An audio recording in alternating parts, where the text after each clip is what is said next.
नमस्कार, आपका सभी का स्वागत है न्यूज़ वन इंडिया के डिजिटल प्लेटफॉर्म पे। मैं हूं आपके साथ आस्था तिवारी और हमारे साथ हमारी सहयोगी कामनी झा भी मौजूद है। देखिए, दिल्ली चुनाव की बात हम लगातार करते हुए नजर आ रहे हैं। दिल्ली में जिस तरह से प्रचंड जीत के साथ भारतीय जनता पार्टी का आगाज हुआ है, सत्ता में आई है, उसके बाद से हर कोई जो है भौचक्का है कि आखिर दिल्ली की जनता ने ऐसा क्या कुछ सोचा और क्या कुछ विचार किया है कि 27 साल से जो भाजपा को हुकूमत की चाह थी वो एक बार देने का सोचा और उसको सत्ता पे लेकर के आए। लेकिन इस बीच सबसे बड़ा सवाल है कि दिल्ली में भारतीय जनता पार्टी तो आ गई, लेकिन अब दिल्ली का किंग कौन, यानी कि मुख्यमंत्री कौन?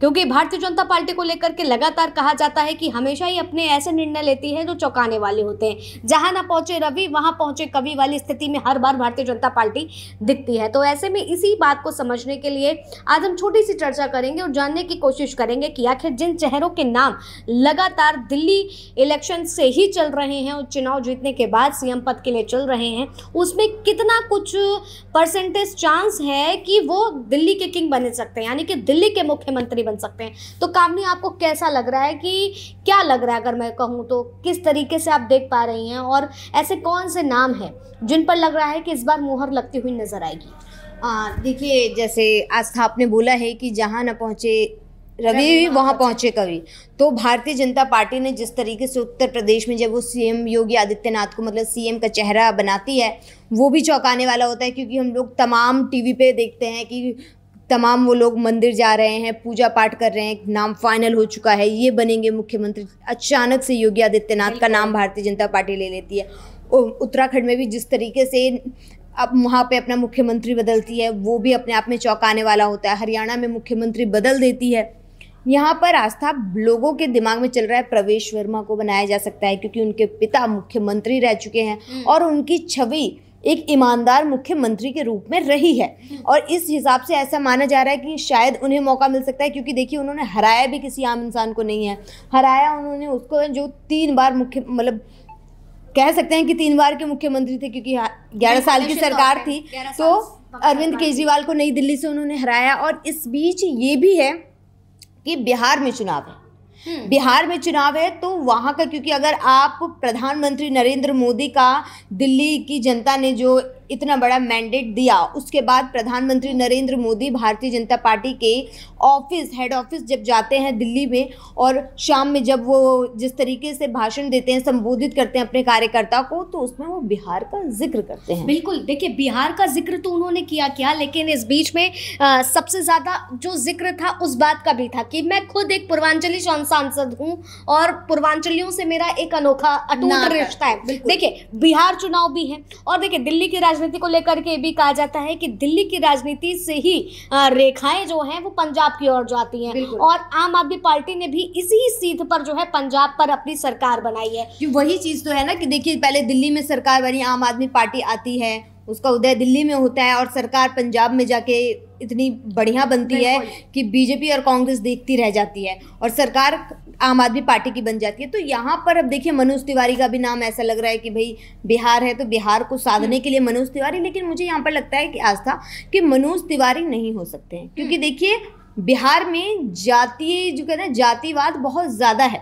बिहार में जातिवाद को कोई खत्म नहीं कर पाया, उस पर बहुत बढ़िया, हालांकि कहीं नहीं हो पाया, लेकिन बिहार में सबसे ज़्यादा चलता है और वहाँ पर इसी पर राजनीति होती है। और जनगणना जिस तरीके से करवाई गई और जिस तरीके से कहा गया, ऐसे में अगर किसी ब्राह्मण को सीएम बना दिया जाता है तो इससे बिहार साधना थोड़ा मुश्किल है। तो मतलब आपको लग रहा है कि भाजपा इस बार जो है ब्राह्मण चेहरे पर जाना नहीं चाहेगी, ब्राह्मण कार्ड खेलती हुई नजर नहीं आएगी। लेकिन इस बीच में अगर देखा जाए तो कपिल मिश्रा का भी नाम सबसे ज्यादा चर्चाओं में।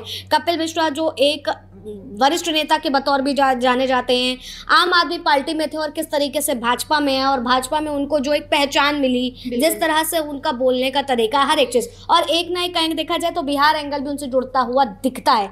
तो ये भी चीज है, हालांकि जिस तरह से आपने कहा कि तिवारी और मिश्रा, तो ये एंगल एक तरह से घूम के देखा जाए तो आस्था मैं आपको ये बता दूं कि आप अगर सोच रही हैं कि तिवारी जी बनेंगे क्योंकि आस्था आप तिवारी हैं, तो तिवारी जी नहीं बनेंगे मुख्यमंत्री, ये मुझे लगता है। हालांकि वही बात है कि जहां न पहुंचे रवि वहां पहुंचे कवि। तो भारतीय जनता पार्टी क्या खेलेगी, क्या करेगी? केवल उत्तर प्रदेश के चुनाव में नहीं देखा गया, बल्कि देखा जाए तो राजस्थान के चुनाव में देखा गया, मध्य प्रदेश के, सुनिए, मध्य प्रदेश में देखा गया किस तरीके से, छत्तीसगढ़ में देखा गया, और मध्य प्रदेश में जिस तरह से बात करी जाए, जो वहां के पहले के सीएम थे उनको फिर किस तरीके से, उनको लेकर के मैं उनका नाम भूल रही हूँ, शिवराज सिंह चौहान एक अलग ही उनकी छवि थी। वो जब सीएम पद से उन्होंने इस्तीफा दिया तो लोग रोने लगे, उनका नाम नहीं आया। तो पर जिस तरह से उन्होंने वहां पर मोहन यादव को चुना, तो निश्चित तौर पर देखा जाए तो हमेशा भारतीय जनता पार्टी अपने निर्णयों से सबको चौंकाती है। लेकिन यहाँ पर आस्था सब कहीं ना कहीं चूक रहे हैं एक बात से।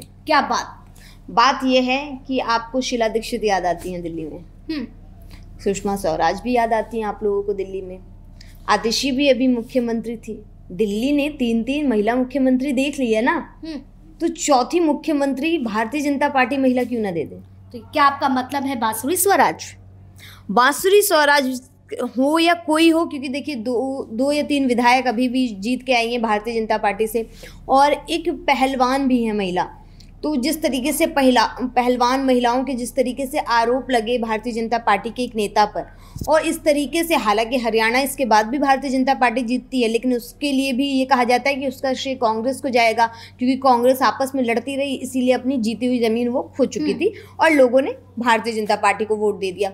तो यहाँ पर महिला सम्मान दिखाते हुए पहलवान को, मतलब ये मेरा अनुमान है। बिल्कुल, अनुमान की बात करें तो कामनी लगातार ऐसी चीजें देखने को मिल रही है। मतलब कि देखिए, सबसे पहला नाम जो चल रहा है प्रवेश वर्मा, दूसरे नंबर पर देखा जाए तो मनोज तिवारी। बिहारियों को अगर साधने का देखा जाए, हालांकि ब्राह्मण कार्ड से हो सकता है वो सारी अटकलें जो हैं वो दूर हो जाएं, वो जो गर्मी चल रही है, नामों की सरगर्मी, वो हट जाए। बिल्कुल। तीसरी तरह से जैसे आपने बताया महिलाओं का नाम, महिला भी एक सबसे बड़ा चेहरा हो सकती हैं, क्योंकि पहलवानी मुद्दा एक ऐसा एग्जाम्पल सेट करना चाहेगी। जिस तरीके से कांग्रेस ने शीला दीक्षित दिया, भले कांग्रेस को वोट नहीं, मतलब कांग्रेस ने सीट नहीं जीती हो, हालांकि वोट परसेंटेज बढ़े हैं कांग्रेस के। अलका लांबा जिस तरीके से कह रही हैं कि भाई आम आदमी पार्टी को नुकसान हुआ है, कांग्रेस को तो फायदा ही फायदा हुआ है। अब आम आदमी पार्टी देख ले, उसके 22 विधायक कहाँ जाएंगे, क्या करेंगे। लेकिन ये भी बात है कि शीला दीक्षित, कांग्रेस के पास एक अच्छा चेहरा, जो जिस तरीके से शीला दीक्षित ने दिल्ली को मेट्रो दिया, सड़कें इतनी अच्छी की, इंफ्रास्ट्रक्चर काफ़ी कुछ शीला दीक्षित ने दिल्ली को दिया है। और ऐसे में अगर भारतीय जनता पार्टी को लंबा खेलना है दिल्ली में, ये नहीं कि 27 साल बाद अभी आई और फिर इसके बाद जब हो तो फिर से वनवास में चली जाए, तो कहीं ना कहीं कहा जाता है दिल्ली जो है वो मिनी भारत है। और मिनी भारत का मतलब ये है कि दिल्ली, मतलब देश के तमाम राज्य के लोग आके दिल्ली में बसते हैं। बिल्कुल, मतलब कि ये भी नहीं हो सकता है कि पूर्वांचली और बिहारियों को प्यार मोहब्बत दिखाने के चक्कर में जो बाकी यहाँ पर राज्य के लोग रह रहे हैं, उनकी नाराजगी को का सामना भारतीय जनता पार्टी को करना पड़े। बहुत स्मार्टली अगर भारतीय जनता पार्टी, क्या पता, हालांकि उनकी स्मार्टनेस तो मुझे लगता है कि आप और हम बस सोचते रह जाते हैं, वो लोग कब कौन से कैंडिडेट को मुख्यमंत्री बना दे, मतलब अपने नेता को ये कहा नहीं जा सकता। लेकिन अगर ऐसा है तो निश्चित रूप से जिस तरीके से कांग्रेस मुक्त भारत बीजेपी चाहती है, शीला दीक्षित बहुत बड़ा नाम रही हैं, उन्होंने बहुत काम किया है। दिल्ली की जनता ने भले ही कांग्रेस को सीट न दी हो, लेकिन शीला दीक्षित से प्यार है क्योंकि उन्होंने काम किया है।